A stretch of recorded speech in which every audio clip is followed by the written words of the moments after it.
Welcome to another episode of Geopolitical Cousins. I am back on the road. Marco, braving it from the fortress of Santa Monica. We talk about Los Angeles. We talk about a bunch of other stuff in this podcast. Just listen to it. That's why you're here. Are you not here to be entertained? Are you entertained? Write to me at jacob@jacobshapiro.com if you want to talk about anything you heard about in the episode. See you out there.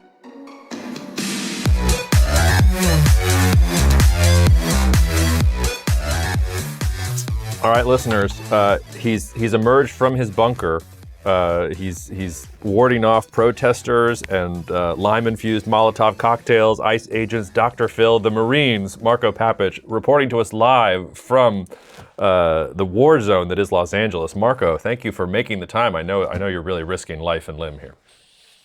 I am, and I hope that all of our listeners understand, like, the sacrifices that we go through.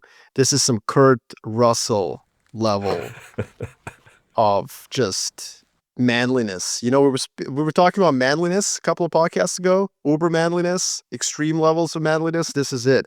Trying to do a podcast in Santa Monica while Los Angeles is burning to the ground. Yeah, all of Los Angeles. Where do you want to start? I mean, there's a lot that we could pick apart here. So maybe we should give a little bit of timeline events, because the way that the media has covered this is as much a problem as the issue itself, and it's also sort of going off the rails. So on Friday, there were some ICE raids to go after migrants who were here illegally. I had to double check that this was not satire. Dr. Phil was embedded with the ICE team right before they did the raids, and they decided that he shouldn't go out and do the raid. So instead, he was talking to Trump's border czar while they were out doing the raids. That set off a couple of, I would call them, what would you call them, minor protests? Like, they blocked a highway, they they did some stuff. And then President Trump, as he promised on the campaign trail, decided that the National Guard needed to be deployed to bring law and order to Los Angeles, which seemed to set off another round of protests. And these were slightly bigger and a little bit, there was Compton, there was some geographic spread, although still relatively small.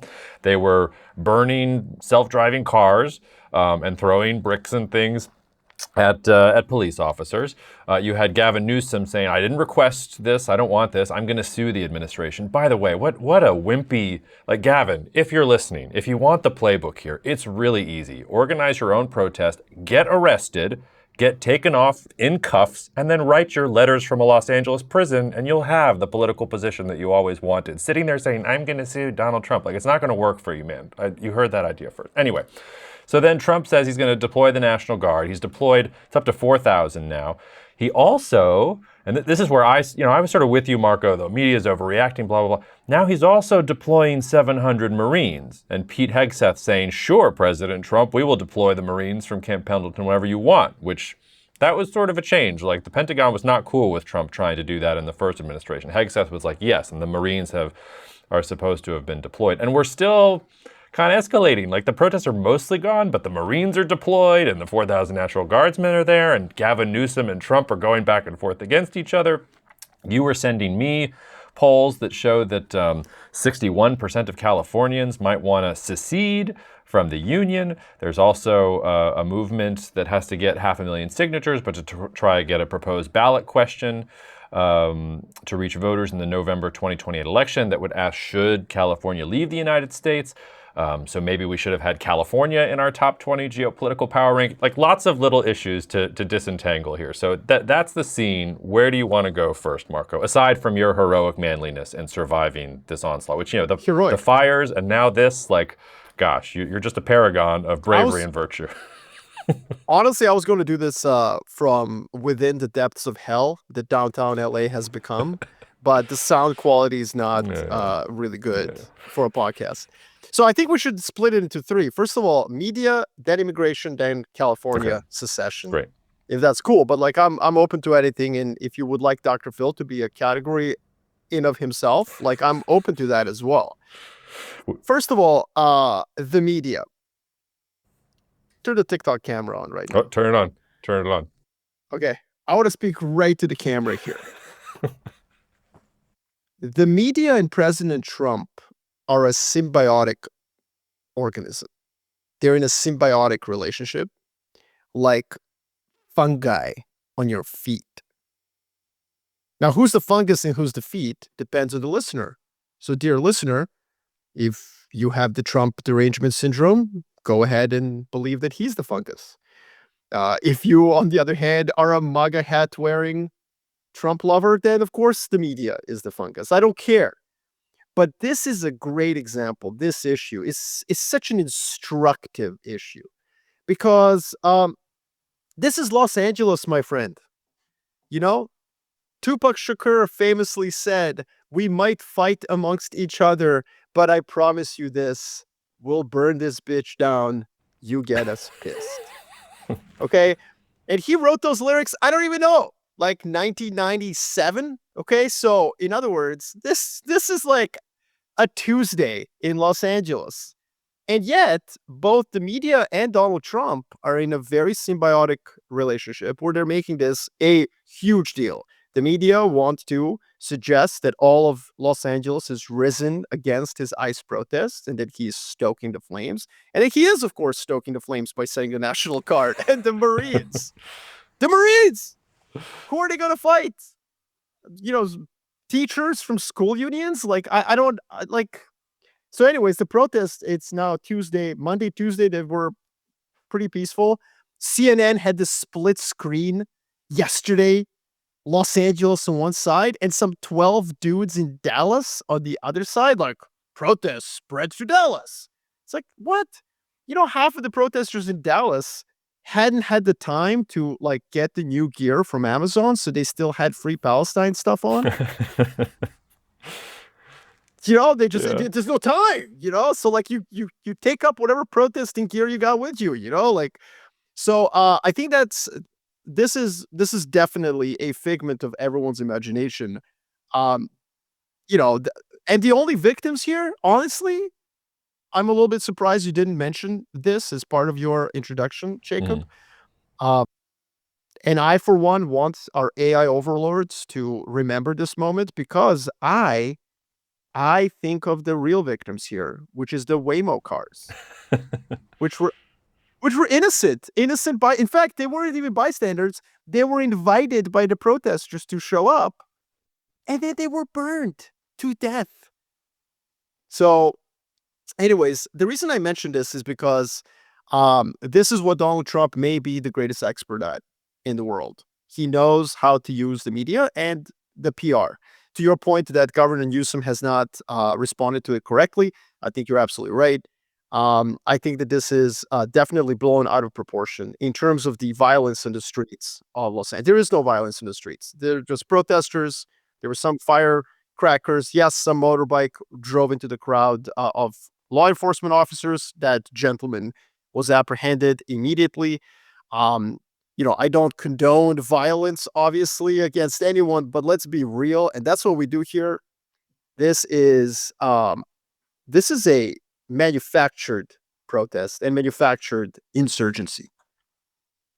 I mean, that's a hot take. I love the fungus metaphor. So this entire event is athlete's foot, and depending on your vantage point, you're either the foot or you're the fungus. And does that make us tough actin' tinactin? I wish I could have John Madden come on, like the ghost of John Madden come on, tough actin' tinactin, and draw some lines on the screen. Show, and then the protest went over here, and then you see this, and circle the truck, and yeah, that would be really fun. Absolutely, that's what. Look, this is what our job is. You know, our job is to basically look through this bullshit in the media. I mean, this is what I'm doing. This is the public service we're doing for our listeners. When you go and you watch a protest, okay, and you can see on the front line between the protesters and the police that 50% or more have extremely expensive lenses on their cameras. That's a fake protest. Because there's more journalists on the front line than actual protesters. Like, there's a hint for you. There's, you know, maybe just as a suggestion, if there are more journalists on the front line covering the protests than protesters, you know, nobody is losing their limbs over this. And so so on one hand, that hot take suggests that President Trump is overreacting for political purposes, which is to which I would answer, duh. On the other hand, the liberals are also going to hate that hot take because it suggests that not that many people are actually protesting the ICE raids. Mm-hmm. Yeah.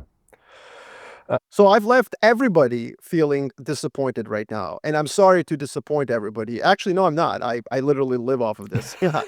Um, so yeah, I mean, like, look, and this takes me to the next part of this is a very difficult and complex issue. In that, on one hand, I think that most people in California, at least, are to some extent pro, like, they see the human side of illegal immigration, right? Like, I think something like 10% of all residents of Los Angeles, which is a lot of people, are undocumented migrants. Many of them have jobs, they work, and the entire society of the United States of America looks like closes their eyes to that. So it is technically illegal to did you know this? Did you know that it is illegal to hire an undocumented worker? However, the fines are really low.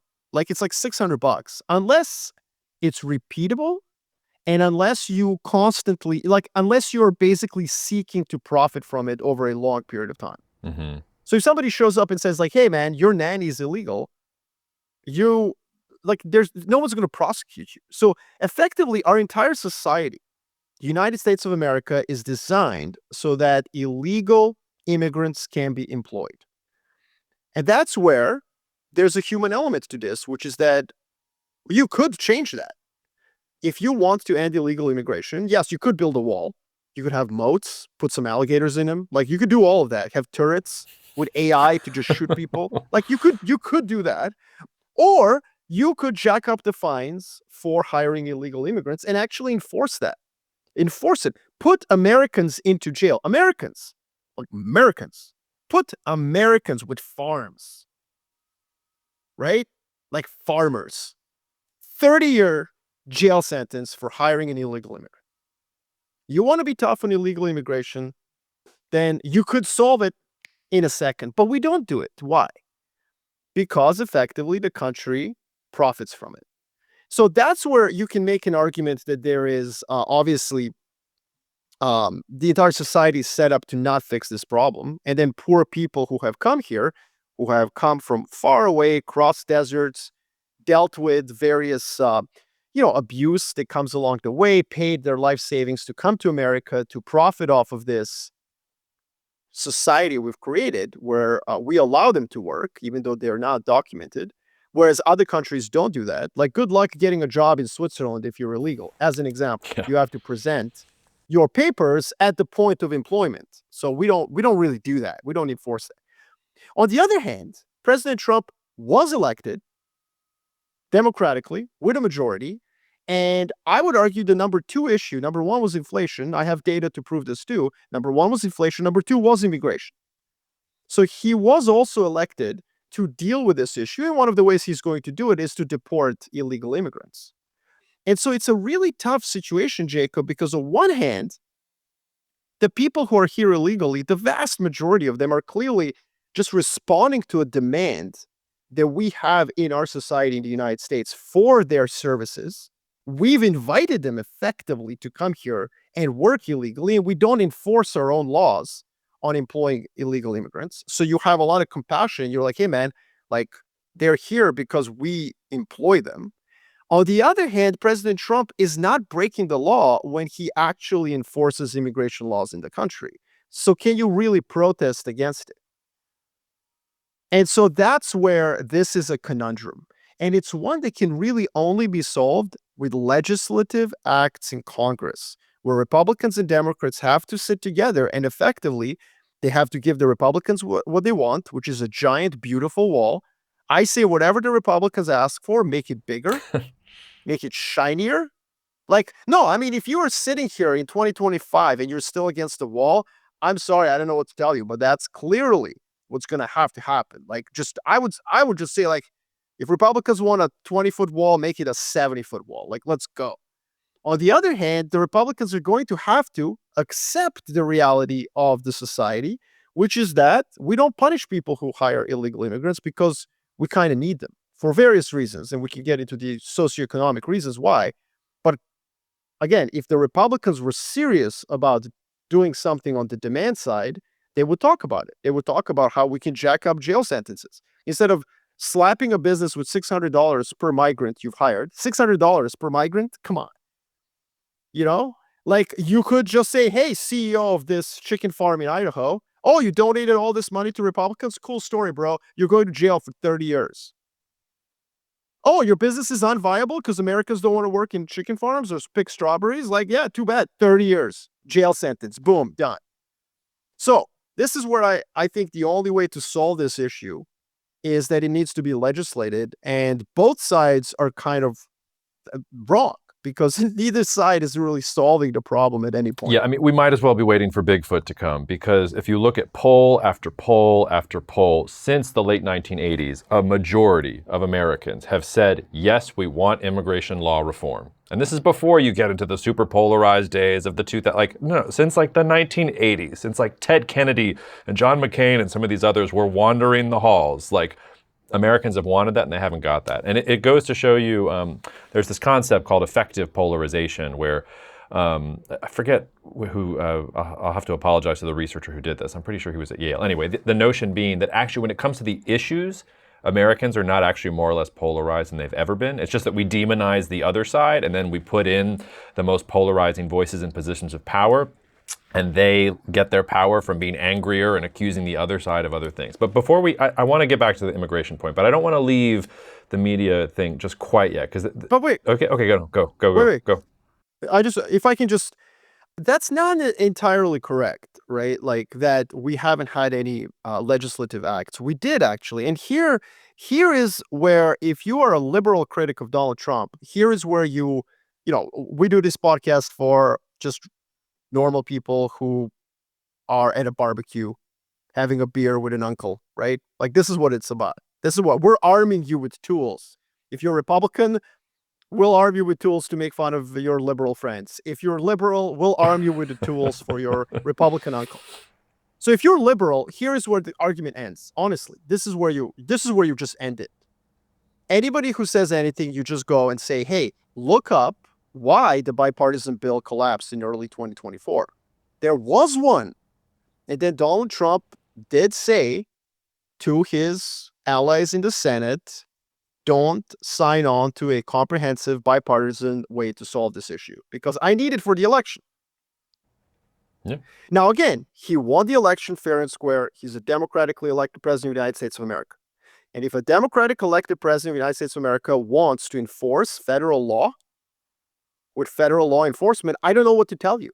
You can't say it's illegal. You might say, well, it's unfair, it's this and that, but sanctuary cities, that is a figment of somebody's imagination. Like, you can't just declare a city a sanctuary city. Sorry, mayors, like, Karen Bass, like, hey, maybe you should make sure we have water in our fire hydrants, But anyways, leaving that aside, the point is, you can't, like, what does a sanctuary city means? It means that local law enforcement doesn't cooperate with federal law enforcement, but federal law is immigration law and federal officials are going to enforce it. So the truth is, President Trump can do what he's doing. It's legal.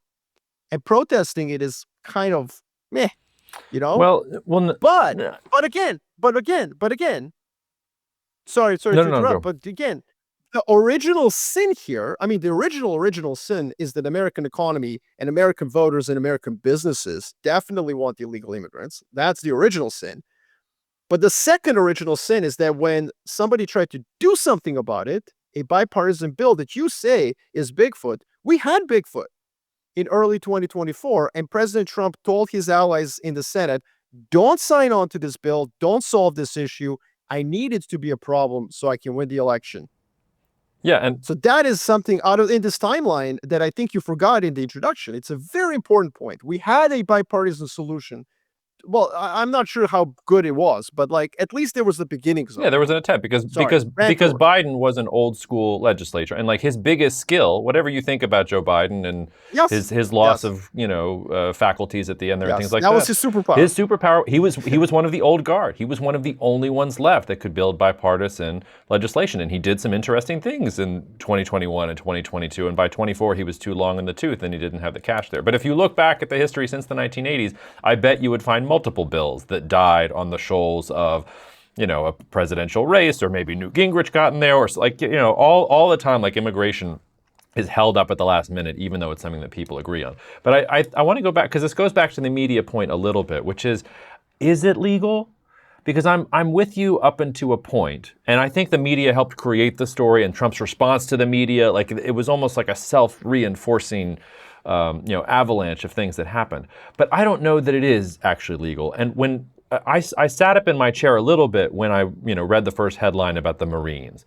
Then I was like, okay, now we're sort of like National Guard. Like I can sort of get on there. It's not perfect. Like the last time the Insurrection Act was invoked was 1992 in Los Angeles for the Rodney King protest, and George H.W. Bush sent National Guard troops to Los Angeles. That was taken with the governor's request.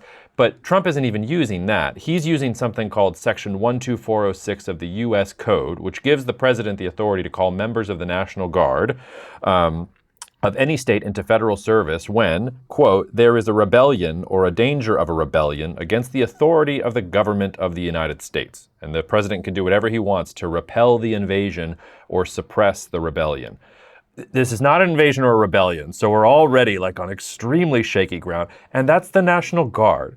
That's not the Marines. And you start talking about the Marines, and I'm starting to think about the Rubicon, like literally the Rubicon, and the deployment of Roman soldiers against Roman citizens, and like, what the F is going on here? So go.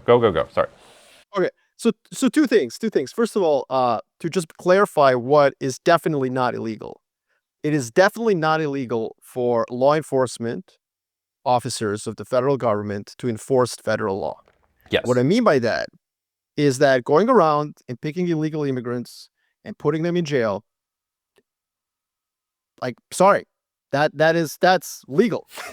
The federal government, like, again, why did America close its eyes for 45 years to this? Because everyone profited from it, effectively. This is how we've built this country. And we don't have the laws, really. We don't enforce the laws against people who hire. Again, you cannot, in most countries in the world, and one of the things I want to do in this podcast, because I suspect our audience is going to be almost overwhelmingly American, and hopefully that will change over time as we piss off enough Americans that they don't listen to us. Just kidding. No, but like, I just really want to always use examples from the rest of the world. Illegal immigration is an issue everywhere, but really only in America does the society close its eyes so much to this reality that it allows the country to go on hiring illegal immigrants. I can't tell you how many places in Europe you face serious consequences for employing an illegal immigrant.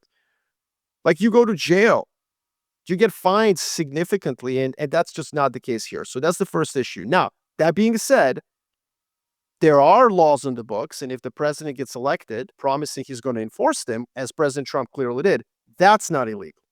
So those ICE raids are not illegal. Mm-hmm. Yeah. And if they want to go into a school or a church, sorry, mayors of random democratically held cities, you have no authority to prevent the federal government of the United States of America from enforcing federal law. That's just a fact. So I know that sounds like Fox News segment, but no. Well, that's where Fox News is right. Now, to your point, deploying National Guard over, 14 people calling in poor Waymos and then torching them is obviously ridiculous. The LAPD is probably the most competent law enforcement on the planet in handling protests because, as Tupac Shakur correctly surmised, we tend to blow stuff up in Los Angeles quite often. That's just how we celebrate national championships in basketball and so on. You wouldn't know anything about that, given that you were once an Atlanta Hawks fan and so on. Thank you for that.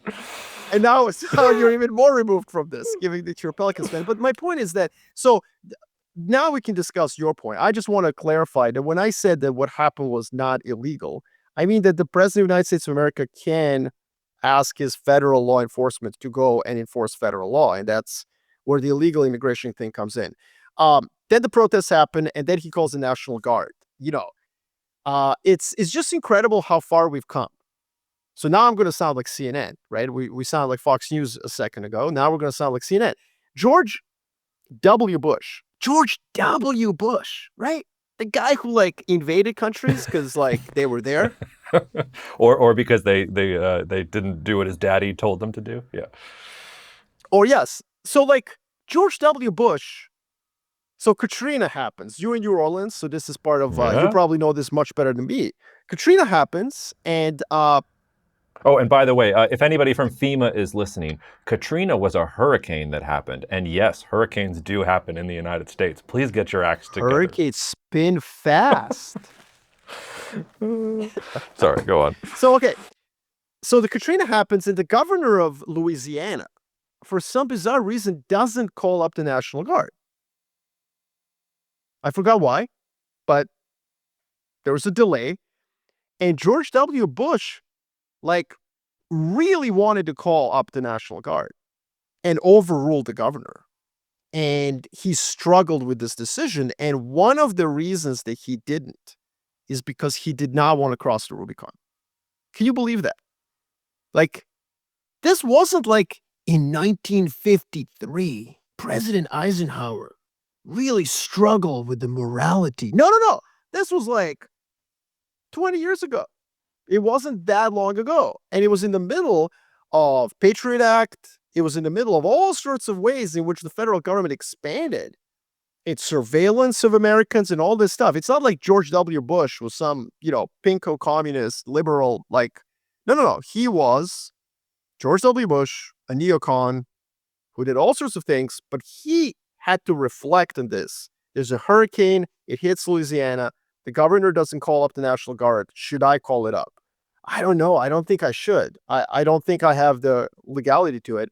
And then you've got Donald Trump being like, yeah, let's call them up. Let's get the Marines. Let's get the Ospreys. They can rappel down and we can well, and that's where during his first administration, the George Floyd protests happened. And he wanted to do this, and he had advisors around him push back and say, you can't do this. And the Pentagon push back and say, no, the U.S. military is not a police force. Like, we don't go and put down protests and things like that. And he said on the campaign trail multiple times, that was a mistake. I wish I had done it. If I get a chance again, I'm going to do it. So there's part of that. And, to your point about George W., I mean, there's a very short list of times that a president has deployed the National Guard against the wishes of a governor or without a request from a governor. The last time it happened was, could we call him an uber liberal? I don't know, 1965, LBJ, and he was doing it to protect Selma, the protesters in Selma, Alabama, which, that's interesting too, by the way, for the liberals, because it's like, okay, like a very liberal president doing liberal things, like deployed National Guard into a conservative state in order to make sure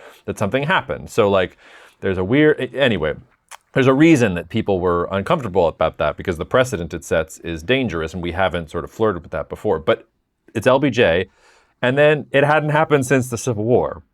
Like, that's the list. So it's like, it's a very... I think there was one I think it was 1950s as well for school segregation. Was that? I thought that was... Also in Alabama. I thought that was with the request of the governor, but maybe not. I'll look it up real fast. But it doesn't matter. The point is, it's Civil War. Yeah.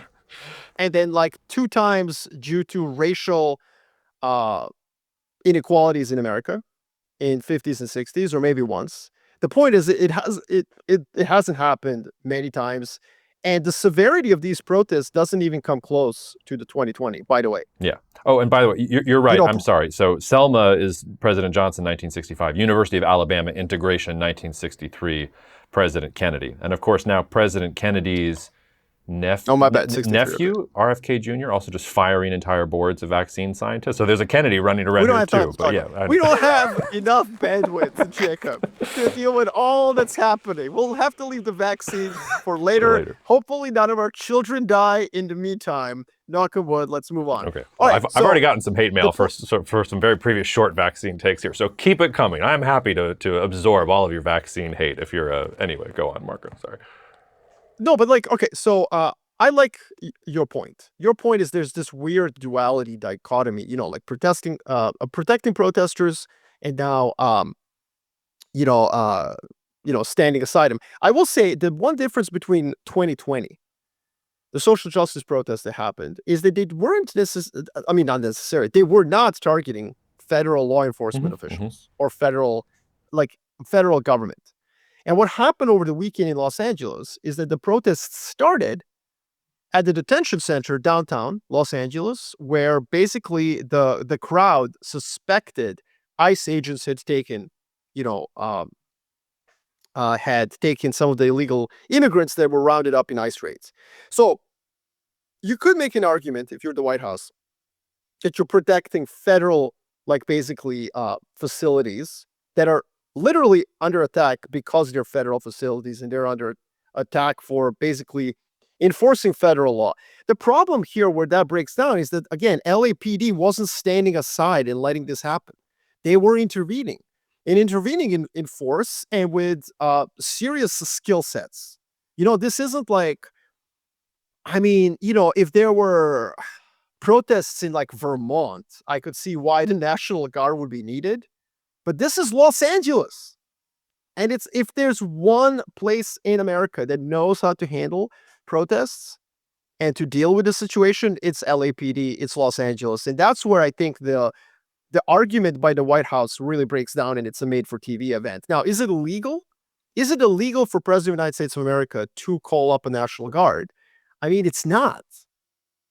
I would argue it isn't. But maybe you have a different take. Can you federalize the National Guard in order to police protests?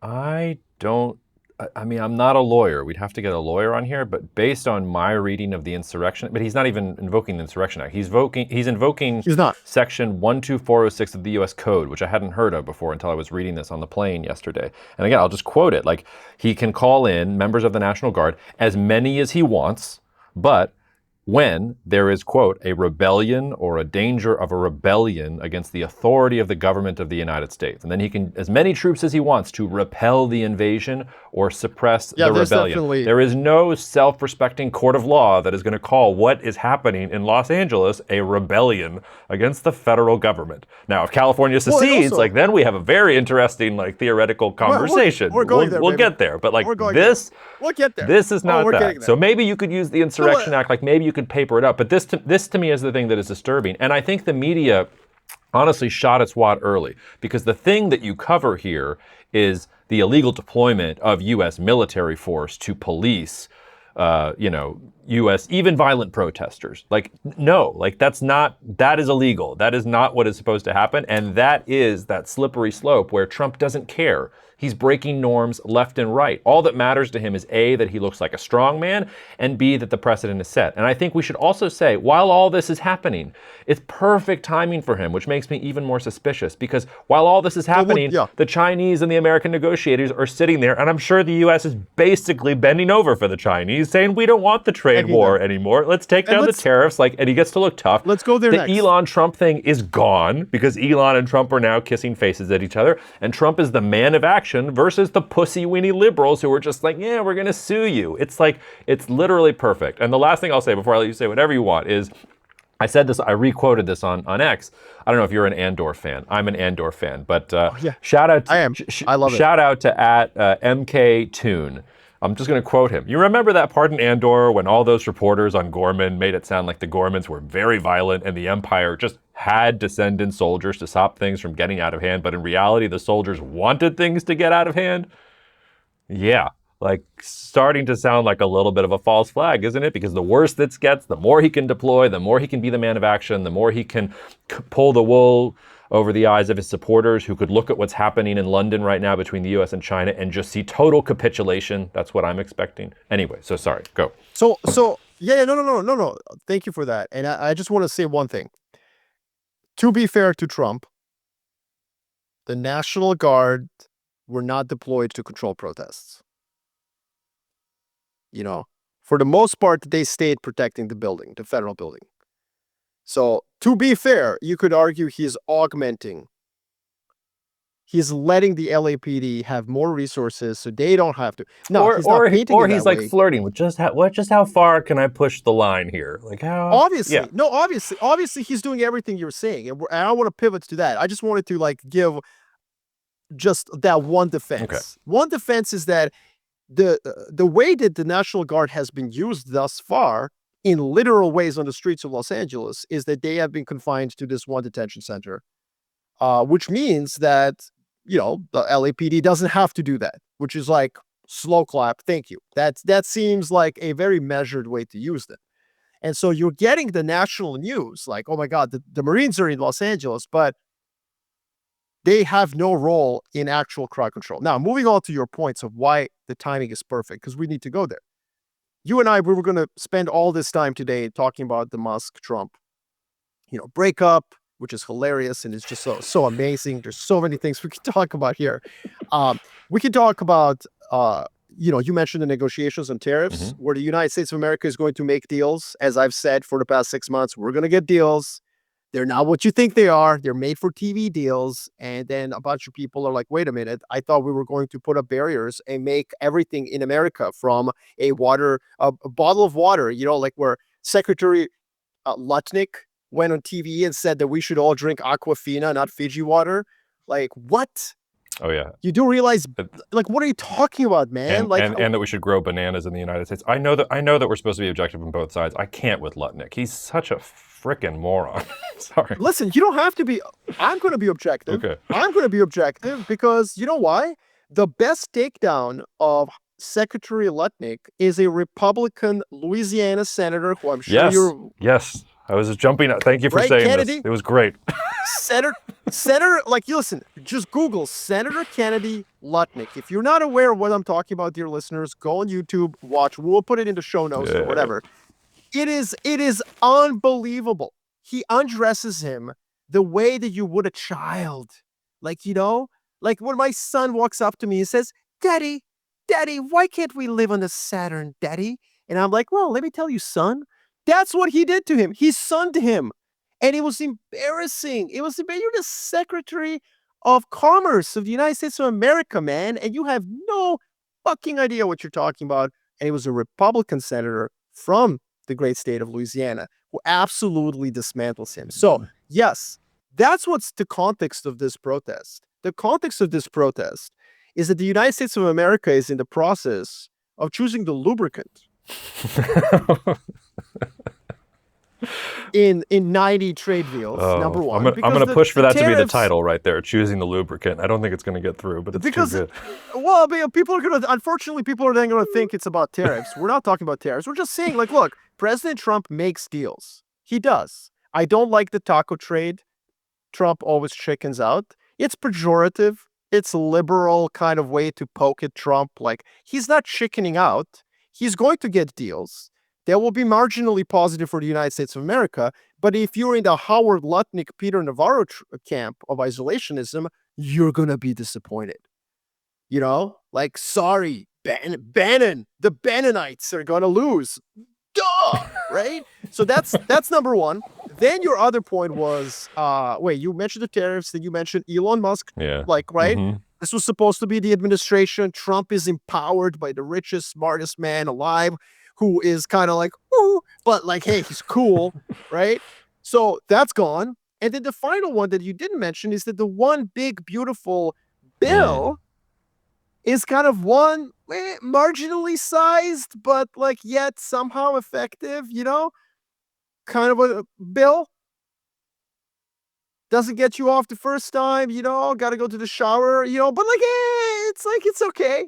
It's not bad, That's appropriately sized bill. It's not what President Trump promised. During his campaign, he said $10 to $15 trillion of additional deficit spending.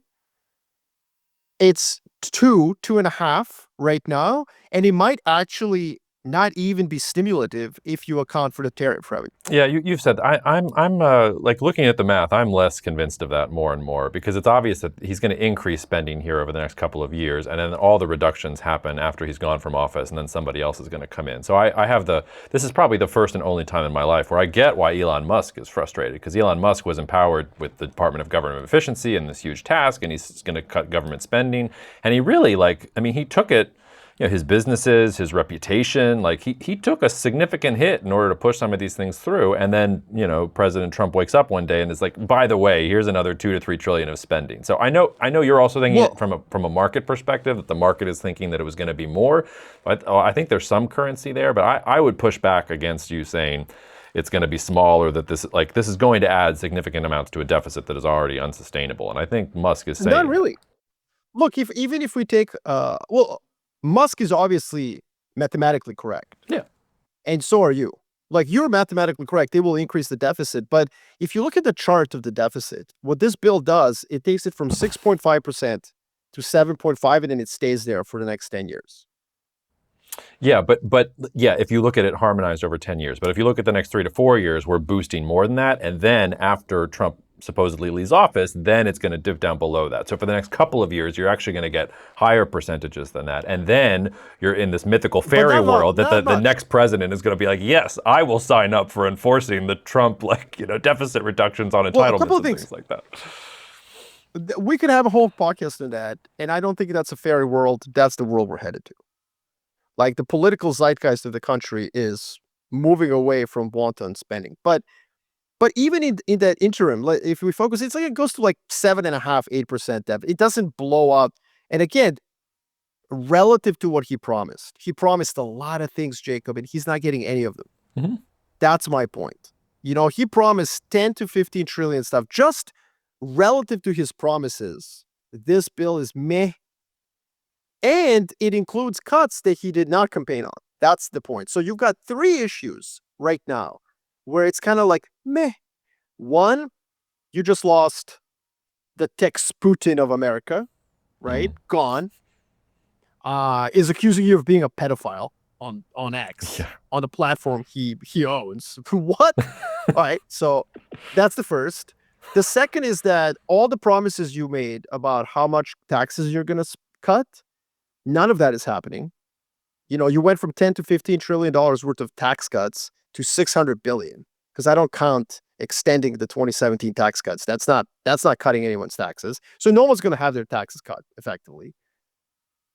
Like, you are not delivering on your campaign promises. And in fact, you made fun of Nikki Haley for wanting to cut entitlements, and you're kind of cutting entitlements. Not as much as like Musk wants or conservatives want, but you are cutting. Mm-hmm. And then finally, the trade deal.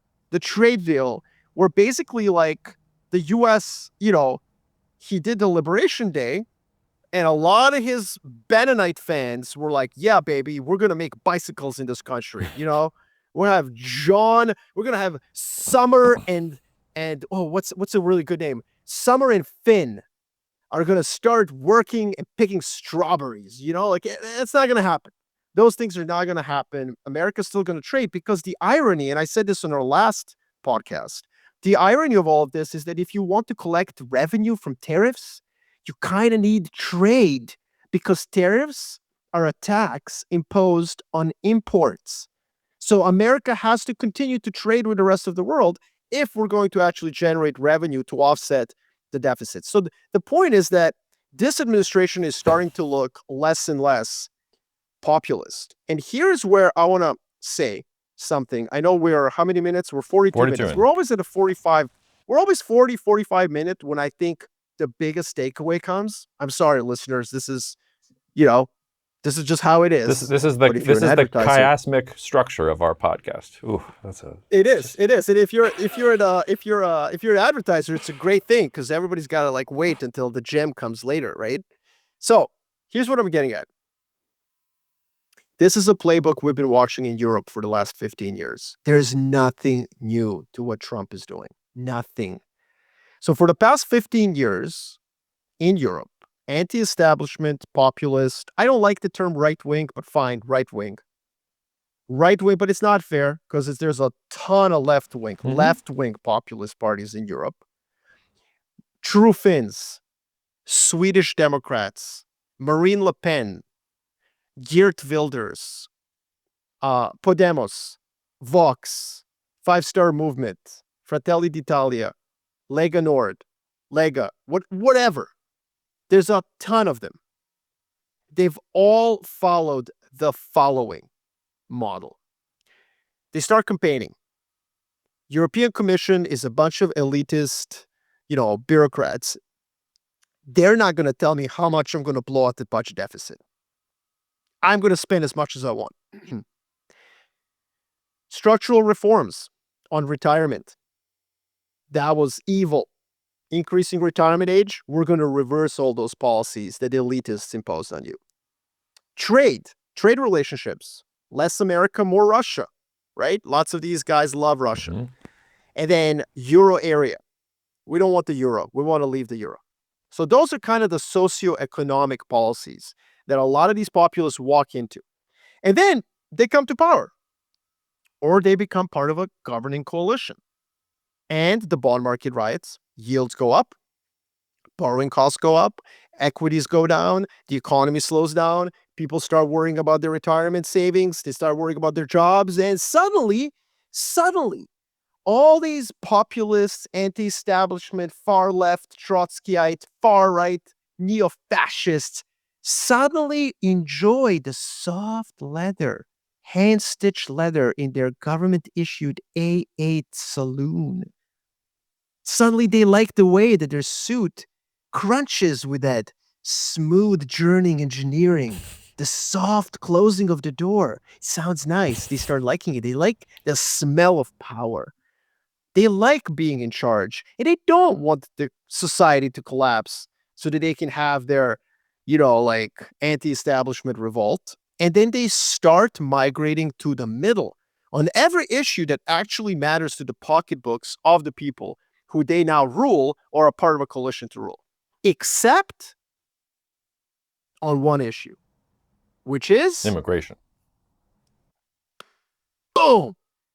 Instead, not only do they keep their policy, they triple down on anti-immigrant policies. Why? Because immigrants don't vote. You know what I mean? They don't vote. And some asylum policies have gone out of whack across the Western world, like facts, like what are we supposed to do here? This is a fact. And so it's an easy win. So when you lose your credentials as a populist, as a man or woman of the people, when you lose those credentials on every single issue, how do you maintain them? Well, you maintain them by tripling down on anti-immigrant policies. That's the way to do it. For example, Italy just had a referendum on citizenship, and the prime minister, Giorgia Maloney, effectively didn't want to say how she was going to. She didn't even want to vote. She showed up at the voting booth and did not cast the vote. And by the way, this was not something to give everyone in Italy like a citizenship. It was just like reducing the number of years from 10 to 5, like very modest changes on citizenship in Italy. And, and by the way, this is not about illegal immigration, right? These are people in Italy who are working and speak Italian fluently. And she was still opposed to that referendum.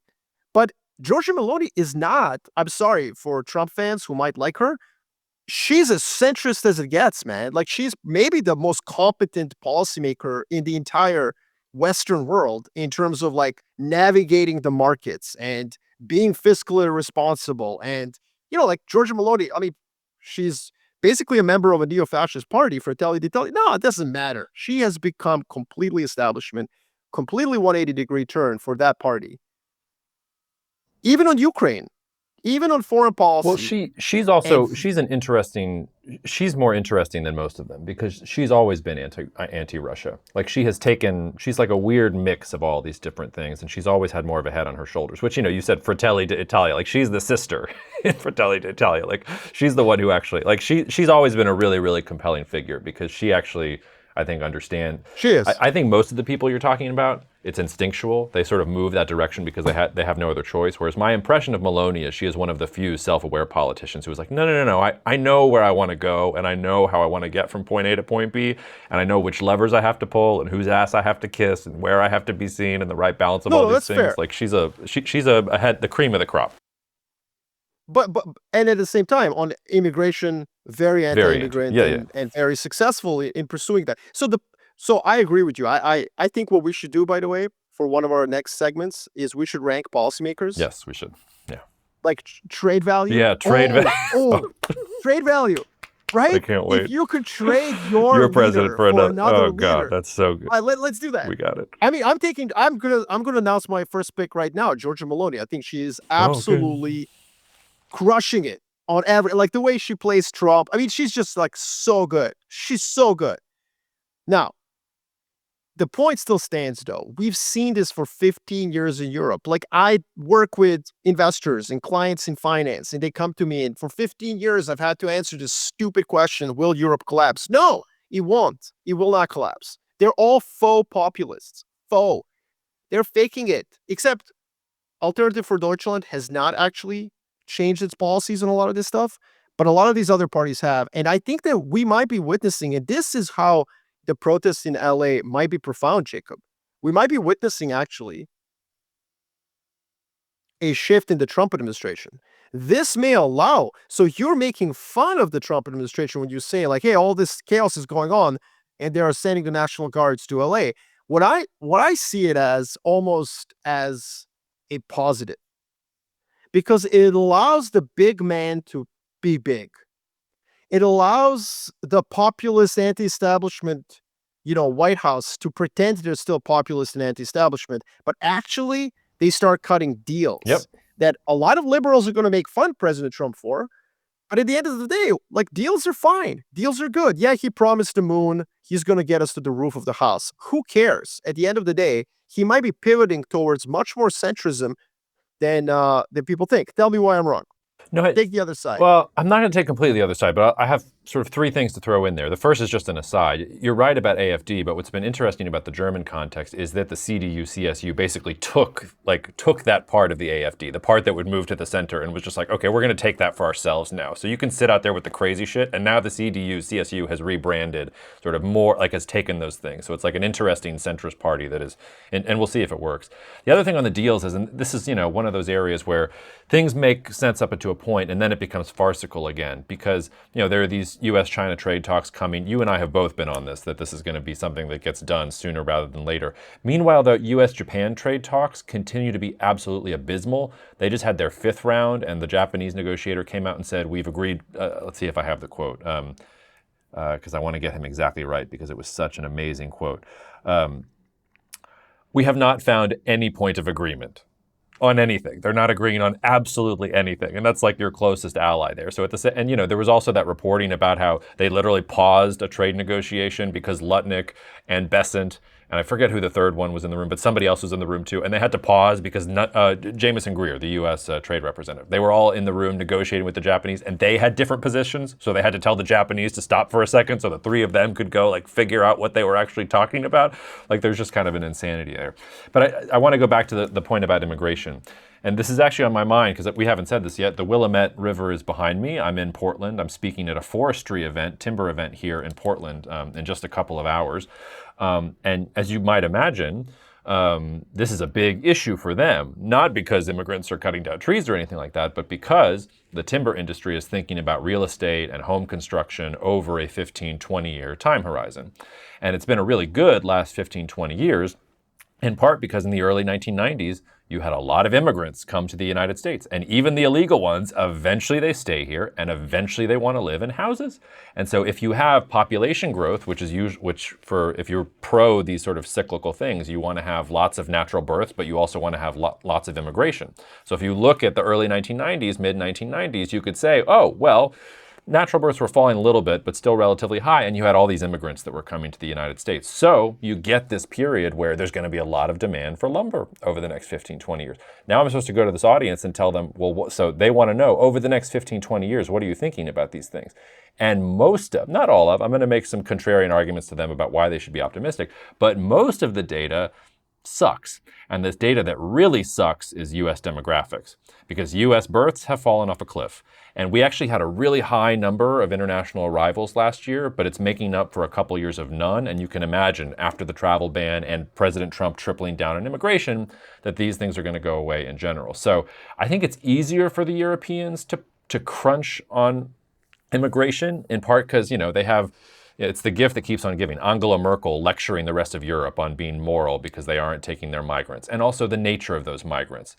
Yes, some of them are just hard workers, but Europe's a lot more exposed to jihadists that are coming up through, the Middle East or things like that, or folks that are, not bringing tangible skills, but are literally just looking for anywhere to go. Whereas the U.S., sorry to be crude about it, is getting a higher class of migrant that is coming to the border. You're getting in, countries in South America, whether it's Ecuador or Colombia or Venezuela, like people who are skilled and educated and very good at what they do and escaping regimes that have become authoritarian or they've lost their political position. And so they're coming to the United States and they can do like everything from your menial labor all the way up into some of these things. And I guess the point I'm just making is like, it seems to me that President Trump, it's even with the deals that he's making, it's not going to look good for the U.S. economy. And if you're going to triple down on immigration too, which has always been a U.S. superpower, our ability to attract the best, our ability to integrate them, and you're going to sort of knock that out too, like then all of the growth figures over the next 2, 3, 4 years and even longer look really bad. So I think that's the pushback. The pushback is not that the playbook is not going to go the way that you think it is. I think that's exactly right. And I think that President Trump pulled a rabbit out of his hat because he gets to be the law and order president now, and he's going to go after immigration, and he's got lots of support for that. But in doing that, combined with all the other things that he's done, like it just seems to me that like the US macro picture goes from worse to worse every single day. Because if you're not going to fix this thing and like you're going to have interest rates going up and the dollar is going to continue to decline and you just put the macro picture together, it starts to look very grim. So I guess that's the pushback. Yeah, look, that might be the case if President Harris was in the White House too. I think that not necessarily on migration. Yeah, the problem on migration is that, and not on trade. Well, I don't know. Not on trade and not on migration. I'm not saying President Harris would have been great. I'm sure she would have had her fair share of mistakes. They would have been entirely her own, but they wouldn't have been this cocktail of mistakes. Yeah, so I agree with that. It's just that, like, I think you're speaking of secular issues that, I think there's a lot of secular problems that the U.S. has. The number one being that the deficit is too high, that the public sector is effectively crowding out the private. And I think that issue is truly bipartisan. Mm-hmm. If you're searching for a bipartisan, for a hope for bipartisanship, it's in the fiscal deficit. Like that's where it happened.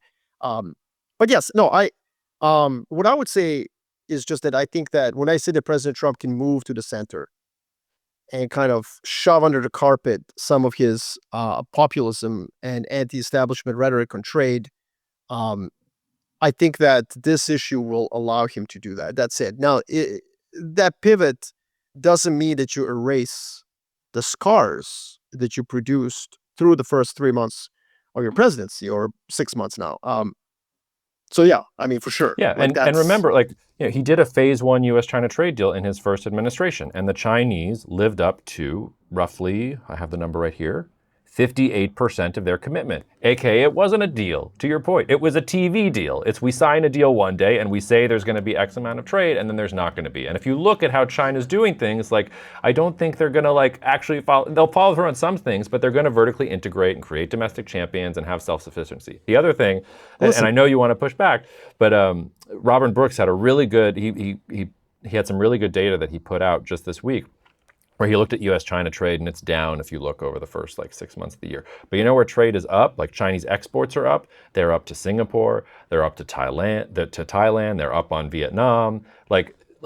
Trade is like water. So Chinese goods are actually probably still going to get to the United States. They're just going to come through transshipment markets. And unless you erect full, the 70-foot tariff wall on all sides of the United States, the stuff is going to get in. So even there, it's but my point is just that, those scars, I think, China's going to say one thing. And then in the meantime, it's going to be and we're creating our own semiconductor industry, and we're creating our own biotech industry. And eventually, once we have these things and we don't need you anymore, you will encounter our Great Wall and you'll enjoy it.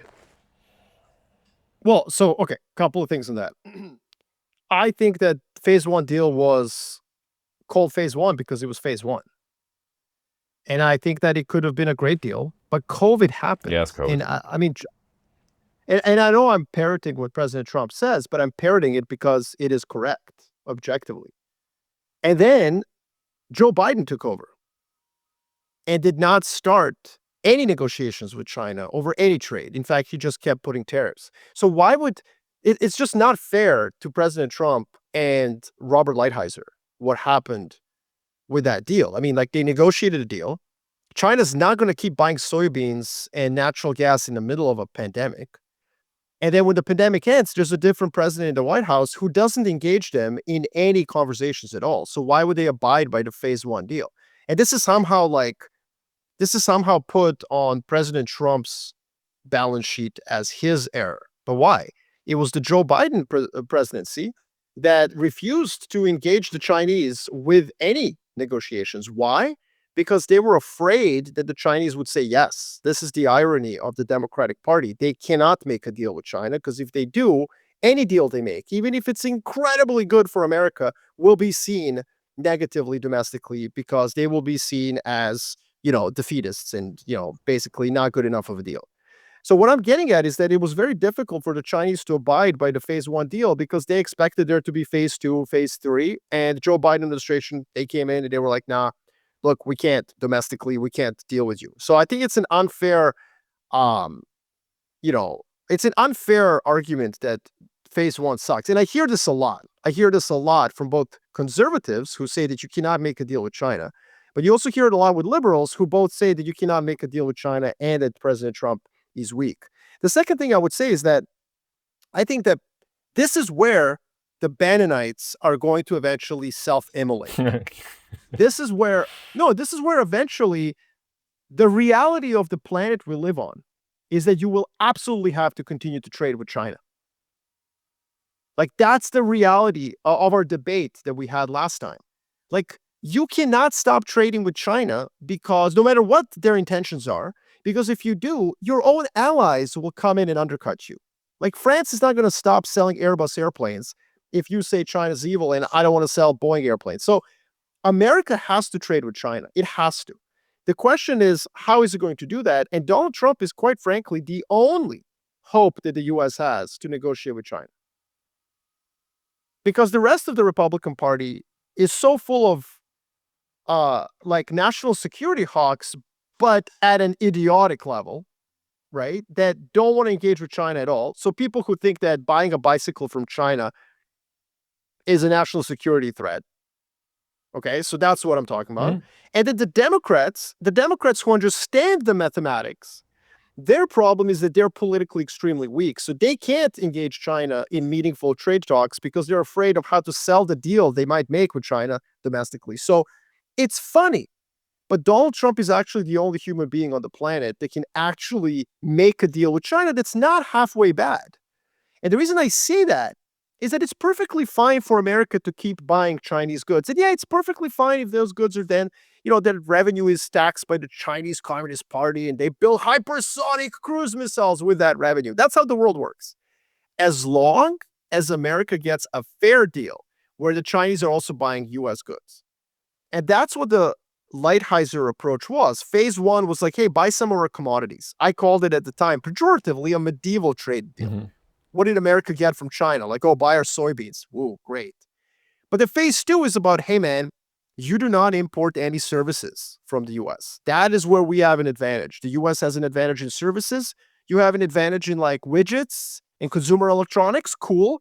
We'll buy your consumer electronics, but you can't stop our, insurance companies coming in and doing an M&A with yours. Like Geico should be allowed to come to China, buy a bunch of, poorly run Chinese insurance companies and boom, there you go. That would be beneficial. So that's where I think that cracking China open could be very beneficial to the US and to the relationship. And I think that's where he's headed. And that's why I think what's interesting is that negotiating with China first is a brilliant strategy. And here's why. Telling Vietnam that they're not allowed to take Chinese FDI, that's stupid. Vietnam is going to laugh at your face. So is Indonesia, so is Malaysia. This was the Stephen Miran approach. People owe us for our liberty, so they're going to have to make a deal with us. Nobody owes America pretty much anything. Unless you're South Korea, Israel, Ukraine, maybe Estonia. Who did I miss? Japan, Taiwan. Germany.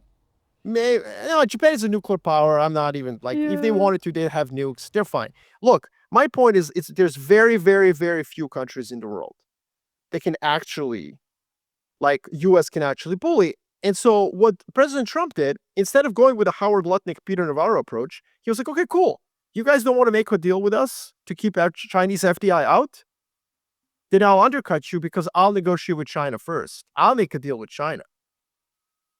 And so I do think that there's like, that is a smart approach. Now, does he have a lot of weapons against China? No. I agree with you. The US is going to have to do a lot of bending over here, or kowtowing, however you want to describe it. So that I agree with. But I don't think that it's stupid to make a deal with China. No, but I think you're onto something with what you said about immigration, because if you had asked me even 8 weeks ago, like the bipartisan issue that you could get both sides to agree on, and which it has been a bipartisan issue now since roughly 2015, is that China is bad. And what we're talking about here is the Trump administration saying, like, maybe China's okay. Can we take it from China being bad and both sides hating China to, hey, immigrants are bad? And China's okay because we're going to make a trade deal with them because we need to trade with them and don't look too closely, Bannon and all you other guys. No, I hear you. The problem is that China is bad is for a children's book. That's like 7 years. Like, people in Washington, D.C. who say that have a mental aptitude of a 7-year-old. Yeah, which I think also probably describes the median voter. If you look back at Pew data, one of the really interesting things here, and this goes to a larger conversation about how like top-down political views eventually make their way to the median voter. Like if you go back 10, 12 years, older people were always suspicious of China because they remembered the Cold War and China was communist, and they remembered Mao or stories of Mao or things like that. But the younger generation in the United States actually liked China, like had no negative feelings about them, didn't remember the Cold War, weren't thinking about communism. And if you trust the data on the Chinese side, it was relatively true. That has changed over the last 10 years. And it's changed, I don't think because young people suddenly decided to hate China, but because they have been fed an unceasing diet, to your point, of the 7-year-old point of view. And it's one of the only things that they get any kind of bipartisan agreement from, which is China's a threat. And this has sort of been a refrain in U.S. politics for 100+ years, that China's a threat, and they were the original, not the original immigrants, but like, you think about what happened in the early 1900s out west with Chinese immigrants, and all of that sort of dynamic there as well. So no, I hear you. Yeah. So I hear you, but I would say two things. First of all, there can be a bipartisan consensus that, we should all go to the moon and live in its craters. But you cannot do anything about it because it's insane. And so what the United States of America has now found out over the last 8 years is that if we don't live in a bipolar world, if you don't have your allies supporting you, then saying China bad is vacuous. In the 19th century, people understood the reality of multipolarity, which is you can have an adversary and you still have to trade with them, because if you don't, your own allies will undercut you. This is a very important game theoretical dynamic that, quite frankly, I described like 6 years ago. People thought I had 3 heads when I described it. It's been correct. U.S. has continued to trade with China. Actually, it's increased its trade with China over the last 5 years, despite a consensus. Why? Because you cannot unravel this relationship quickly. In fact, you trade with your enemy in a multipolar ordering of the world. Because the French, the South Koreans, the Japanese who are right next to China, supposedly at risk of war with them, the Japanese are not going to stop selling goods and services to them. And that's because geopolitical power is based on material wealth. And to accrue that material wealth, you need to actually trade with your adversary. So I think that China is bad meme.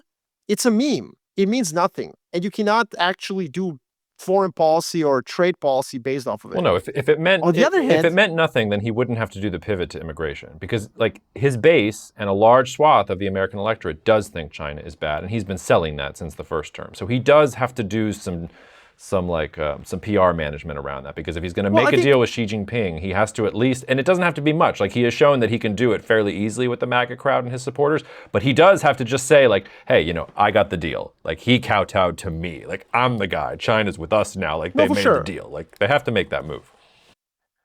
The second thing I would say to you, and this is more controversial, but I think that the American view of China has peaked in terms of how negative it is. And actually the Pew Research, I'm looking at it right now, the Pew Research study that you point out, it basically, negative view of China was, it was 50 negative, 55 negative, 35 positive in 2014. And then right around when he started making those deals, it kind of actually narrowed. Mm-hmm. And then COVID just Blew it absolutely out. Yeah. exploded the negativity, right? It's actually rolled over. That's good. Now, it's still in the 70s, but it's gone from 83 to 77 over the last 3 years. And the favorable view has gone from 14 to 21%. So I think we've seen the peak. I don't think it's going to go down to 50, but it's interesting. Yeah. It's interesting that there is a decline. Like the number of people who have a very unfavorable view of China in America was in 2024 was 43%. The very is down to 33%. So that's a significant decline. And I think part of that, by the way, part of that is that Trump is the president. And I think part of that is that Trump understands this multipolar dynamic, that in a multipolar world, China is clearly an adversary of the US. And to be fair to the Chinese, America is clearly an adversary of China. But that doesn't mean that you can decouple. It's just impossible to do that. Well, and it's impossible because of the multipolar world, unless, of course, the rest of the world decides to follow America on this. But it would require China to do something like invade Taiwan or be extremely negative in some way or like to change the dynamic of the planet. And so that's where I think the deal is inevitable. And the weird thing that most of our liberal listeners don't want to hear, but the truth is that only really Trump can make a deal with China, just like only Nixon could go to China, as the old adage goes. Yeah, the Democrats have been stuck on China as an issue literally since FDR, sort of picked the wrong side, and Truman picked the wrong side in the Chinese Civil War. And it's been a bugaboo for the Democrats ever since. Like, you could tie the decisions in Vietnam to the Democrats' insecurity about their decisions about China in the Korean War. And they have not been able to clean out the skeletons in their closet. One other thing I want to say, and then we can either go here or then we should talk about California secession, which is this also, what you just said underscores why it's so important maybe for the Trump administration to get a deal now. I reject the notion that he thinks the world is multipolar. I will go with you that he has an instinct for where power is and that he can see that China is a big power and that he needs to interact with them. But I don't think it's like intellectually codified that way. I think it's just instinctual. But you're right in the sense that the U.S. and China, they're trading more. In an absolute sense, it's going much. And that China is actually a bigger share of U.S. exports in a lot of different areas than it was even 5 years ago. But that's not true for China. China's been reducing its dependence on the United States. So even as it imports more, the U.S. share of some of those things has gone down. So if you're looking sort of since 2008, the United States has become more, dependent is the wrong word, but more exposed to exports and trade with China. And China, while it's still a huge vulnerability, enough that they have to make the deals. Like, they have to be at the table. They have to make a deal here too for the things that are going on in their economy. But the graph is going in the opposite direction for them. They have been successful at very slowly diversifying from the United States, finding other export markets, building up vertical champions. So if you keep going, if you extrapolate out, the United States is going to become more dependent and China will become less dependent, which to your point is maybe why the United States really has to say, look, this is our last, it's not so much about, it's only Trump can do it, but this is the last moment where maybe you have enough leverage to make the Chinese take you seriously in a trade negotiation. This might be the last chance, because if you don't do it now, 5-10 years from now, there's probably not a deal that you like that is going to be had. Just to be clear though, when you look at that data, a lot of their FDI is going into Vietnam and Mexico so it can access US. Yeah. So it goes both ways. It goes both ways, right? US trade imbalance with China has massively corrected. But its trade balance with the rest of the world continues to be negative because this is all Chinese trade going from Vietnam and Mexico. So but that means also for China that final demand for China is not changing yet. The final demand remains in the US and Europe for their goods and Japan. So, and especially because they have not done anything to boost their consumption. Mm-hmm. True geopolitical sovereignty, like if Xi Jinping is listening, turn the TikTok camera on. Okay. And very appropriate that it's TikTok camera. Yeah, very. President Xi, you want to be independent? You want to be sovereign? Then you need to do what you don't want to do, which is boost consumption in your own country. Overcapacity, overproduction, the stuff that rankles the West, the fact that you don't import enough Western goods, this is all a product of an unbalanced macroeconomic feature of China, which is that people don't consume enough. And so, what I would say to you, Jacob, is that China hasn't really shifted where the final demand is coming from. It's still America and Europe. They have just kind of like diverted it, but the final demand is still there. And also, their own demand internally hasn't been supported. Now, the irony here is that as China boosts its consumption, which I think it will have to, just because of macroeconomic imbalance, as it does that, you might say, they're going to buy more Chinese goods and so on. But like, nah, I think they'll still buy more. Like, if they boost their consumption as much as I think they need to in order to become truly sovereign, they'll still import more from the US and Europe. Now, they'll buy a ton more Chinese goods for sure. But the trade imbalances will actually correct in a positive way to where everybody can kind of sing kumbaya. Nonetheless, we kind of like went off from immigration to trade because you know why? Because that's where the geopolitical, I think, gravity takes us. In every conversation we have, we end up going back to these trade negotiations and the rebalancing of the world. And I think that it's just you can't escape it, right? We started talking about immigration, what's going on in LA, but we can't escape talking about this issue because it's so important. Well, this is the great, I mean, geopolitics has plenty of blind spots. And if you only use geopolitical analysis, you will get some things wrong. But this is the great virtue of geopolitics in the way that it cuts across disciplines and connects things that on the surface don't seem connected. Like there is absolutely an inextricable, have you seen, I would challenge listeners, if anybody has seen anyone analytically tying what's happening in Los Angeles to the US-China trade deal, like deal making that's happening, like that is the first place my brain went. And all I'm seeing from the media is, oh my God, it's the end of Los Angeles as we know it, and the United States is coming apart at the seams. Like, no, all of these things are interconnected. And you have to be a very interconnected. You have to be a deep generalist and have enough, it's this weird combination of humility and arrogance to say, like, you know what? Like, I know enough about all of these different things to try and create this map of connections, and maybe I can start ascribing causality to some of these things. Because most people will just stay in their lane. The immigration expert will stay in their lane, and the trade expert will stay in their lane, and the California politics, like, you have to connect all these different things together. But let's close on this with our last 15 minutes here. You sent me some stuff about California potentially seceding. I don't think this is going to happen anytime soon, but they are trying to get a question on the 2028 ballot, which would be, should California leave the United States and become a free and independent country? If at least, first they have to get 500,000 signatures. If 50% of registered California voters cast ballots and it passes by 50%, then there can be a study about whether that's going to happen. So it's not like these things are going to happen like imminently or in real time. But we should talk about the notion of California secession and about the idea of secession in general. I don't think it's a zero, and I think you were right to send it to me. Yeah, so I think,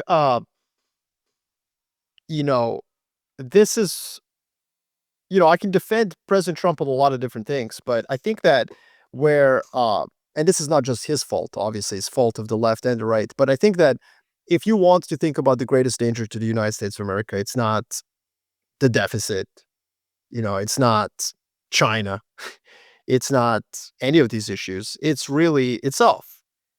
And so the last time, as you said, National Guard was invoked called up by the president against the wishes of the state, was the issue of segregation, which fundamentally was what the Civil War was about as well, on some level. And now also by the way, about low-class labor that was paid nothing that everybody utilized, including the North. Like there's a nice little throughput there too. Oh yeah, that's a very good point. Yes, an underclass, right, in the labor market. Great tie-in. And so yeah, I think that this is another example where the U.S. federal government is trying to do something that the states don't like. And in this particular case, it's about immigration, but it could be about anything. It could be about other issues. And don't forget, one of the things that launched this whole thing on last Friday, before the protest started against ICE, there was this news item that we now forgot, which is that the White House was seriously discussing withholding federal funds from California because of the transgendered athlete who competed, and I think she won some athletics championships in California. And then Governor Newsom retorted. I don't know if you saw this on Friday. It was like it flashed across the news on Friday and was quickly forgotten because LA it went into this whole situation. But Governor Newsom retorted by saying that he's going to withhold some $70 odd billion that the California pays into the IRS when it collects federal taxes. Hmm. So California, in other words, is definitely what we would call what is it? A have. There's have-nots and have states, right? California is a have state. And I know people love to make fun of California, but boy, do we make money here. Well, not just Like, California. don't, I mean, Los Angeles is, I had this data pulled for this, for exactly for this. It's the second largest city in the United States. It's the 24th largest city in the world, just ahead of Moscow. The greater Los Angeles area has a GDP of over $1 trillion. That's larger than the GDP of Switzerland or of Poland or even Argentina. So just the Los Angeles area that you're picking a fight with right now would be on the menu of global powers in a truly multipolar world. right. So this is where I think, why do I say that? I say this because forget the National Guard, forget the Marines. There was a news item on Friday that was actually worse, which is that President Trump says, I don't like that a transgendered athlete competed and won. I'm going to withhold federal funds. And Governor Newsom says that I'll withhold the money we pay into the Treasury. Forget ICE, forget National Guard, forget the protests. This happened without any of that. It happened because one transgendered athlete competed and won some stuff. So the threshold for people to lose their shit is very, very low. It's like a couple, like a healthy couple has fights all the time, but an unhealthy couple, like, fights over really dumb things, and then those fights escalate right away within like 5 minutes to like divorce. And that's what this was. Like, one human being who happens to be transgendered wants some stuff. I'm going to withhold federal funding. Well, no, I'm going to like pull the plug on California financing the United States of America. What? So I think that this is very unhealthy. And so when you made fun of my Canada pick in the top 10, what did I say to you? Well, I don't remember. It was a hedge. It was a hedge. It was a hedge because my view is that the probability of this stuff getting really bad in the US is very, very elevated. And I can tell you that the people that are the happiest, other than the media who love this stuff, other than the media, I think that the happiest people in the world are in Beijing and Moscow and elsewhere, because these kind of fights are real. And I think it's very dangerous. And if the US were to kind of start on this path, like, that is a redrawing of geopolitics at a level that I think most people can't comprehend mentally. Now, how does it get resolved? Well, I think that it's just in the world we live in today, perhaps what needs to happen is some form of cantonization. And this is a very Republican conservative view.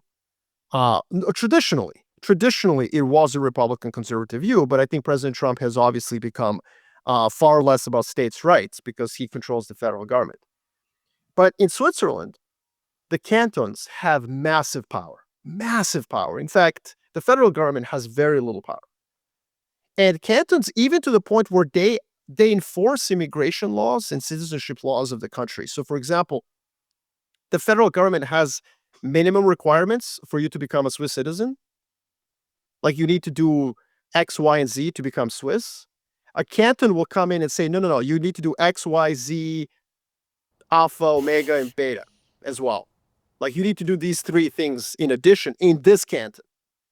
And cantons in Switzerland are states, but some of them have population of like 30,000, so it's not like, these are not large entities. And I think that the United States of America may have to, over the next 30, 40 years, adopt that kind of a states' rights, cantonization view of the world, because if one human being competing as a transgender athlete causes us to get to a point where we're talking about withholding financing of the US government, I think, like, that's not a healthy situation that the US is in. And so I can see this happening more and more. In other words, I think we're finally at a point where both Republicans and conservatives and liberals and Democrats may be ready to accept what we call in the US context states' rights, and which I call in the global context cantonization. It reminds me of that episode in The West Wing where Martin Sheen is debating the guy from Florida. I can't remember the exact phraseology that he uses, but he's basically like the Florida governor who he's running against is like complaining about all the things that the federal government does, and Martin Sheen, President Bartlett, is like, okay, great, so we'd like our tax dollars back, please, if you're going to complain about all these other different things. So once again, The West Wing and Aaron Sorkin predicting some of these things. I mean, that takes. Yes, but the problem with that, Jacob. Mhm. But the problem with that, Jacob, is I'm not sure that makes any sense. Mm-hmm. In Florida's case, or Texas's case, or California's case. There are many states in the United States that are wealthier without the federal government. Now, you might say, well, wait a minute, Marco, like the state of California is in a deficit. Yes. And just to be clear, I'm not at all advocating for any of this. I'm analyzing. I can tell you my personal view. Like, I do not want to live in an independent California. Because let me tell you, there's going to be some growing pains for the first 10 years or so. This is a one-party state. And the one party that runs this state has gotten very comfortable running it. Poorly. So, no. Like, I'm not advocating for that. But I am saying, like, look, if the relationship was redrawn, there will be a whole lot more money for California to keep to itself. Mm-hmm. And same with Texas and same with Florida. I haven't looked at the data, so I might not fully know what I'm talking about. But I know what I'm talking about in terms of California. Yeah, California will be fine. The rest of America, less so. So this is where I'm not sure that Martin Sheen in that exchange is actually correct. Yeah. Like, would Florida suffer if it was independent? Would they have more or less money? I don't know. Yeah. And I mean, your Canada pick, I'm still going to go after your Canada pick because it's ironic. The way that Trump is treating Canada has led to this like creation of Canadian nationalism. But like Canada has the same issues internally. In some sense, some of them further developed. But maybe the way that the United States is much further developed is like doing these No, things of course, is actually Quebec, creating a stronger Canada. But my point was like the reason that I want to have Canada as a pick, the reason why I want to hold Canadian assets in some way, shape, or form is it's a hedge against some apocalyptic decline of American stability due to polarization. And if the United States of America were to split up, Canada is the most powerful country in North America by default, automatically. Like it's the end of story. And that's why I think that's literally how I defended the pick. I use the term it's a hedge. mm-hmm. But forget about that issue for now. The bigger point is that I know it's difficult to do this after an hour and a half of talking about LA riots, but forget LA riots. Forget them. I wish they hadn't happened because we would still be talking about this. Jacob, you and I would still have spent an hour and a half today talking about this issue because one human being who happens to be transgendered, she competes in a athletic meeting, wins some awards. Whether you agree with that or not is not the point. If you're very passionate and you disagree with it, God bless you, it's fine. I'm not criticizing. I'm just saying it's one human being. And it leads to the governor of California and the president of the United States of America basically talking about divorce. That's like two parents talking about divorcing themselves because one of their kids came home and said they wanted to do band instead of soccer. And the dad is like, fuck no. And the mom is like, no, you have to let them express themselves. And they did. And in 5 minutes, they're talking, let's divide up the assets. Yeah, well, I'm going to take the house. That's unhealthy. That's unhealthy. If I am objective and we used to do this in Stratford, something would happen and you pretend you're like a journalist writing about it, writing about an emerging market country. Yeah. If you're just writing an objective analysis of this issue that happened on Friday, pre-writing, you would say this is an unhealthy level of polarization over an issue that's not relevant at all to the future of America. Sorry, both liberals and conservatives, because both of you are not going to self-immolate because the liberals are like, yeah, transgender rights matter. The conservatives are like, this is terrible. I'm going to tell you, as a geopolitical strategist who works in finance, that no, this will not determine the fate of the United States of America at all, no matter which side wins. And yet, it led to a talk of divorce.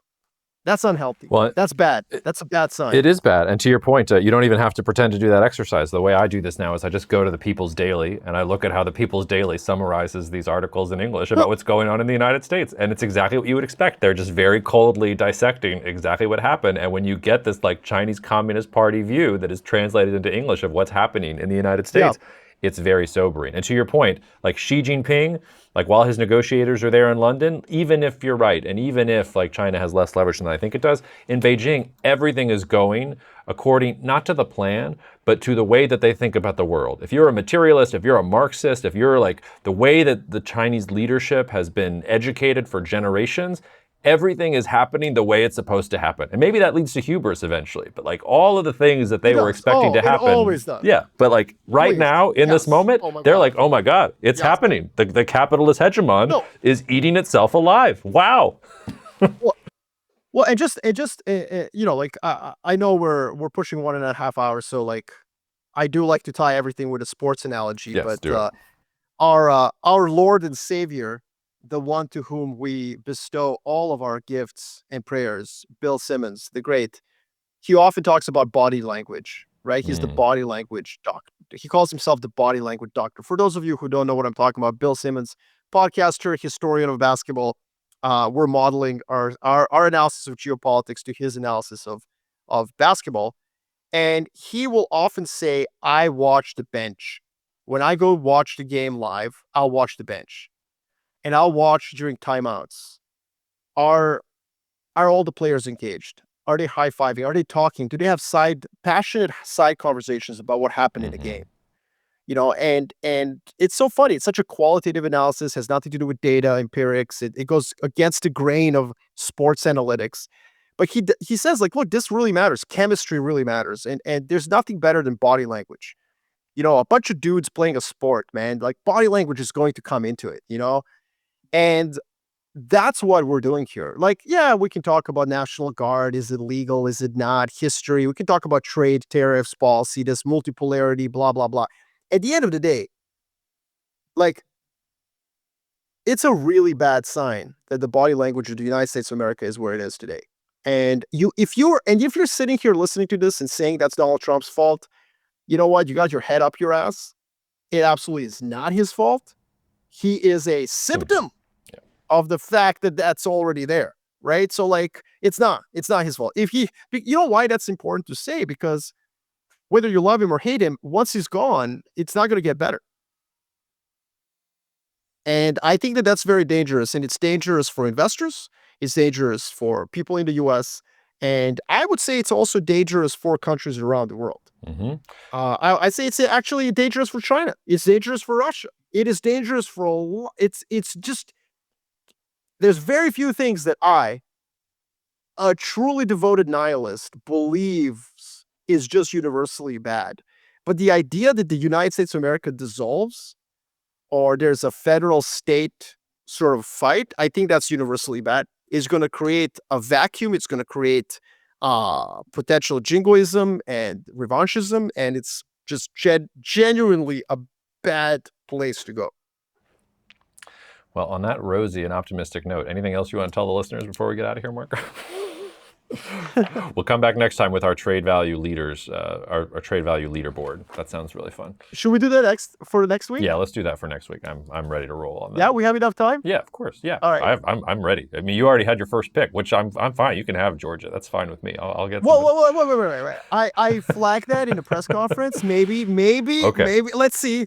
I just want some time. To go over it and see. But yes, that's awesome. In the meantime, Marko, stay safe. I know it's very difficult. Thank you. I appreciate it.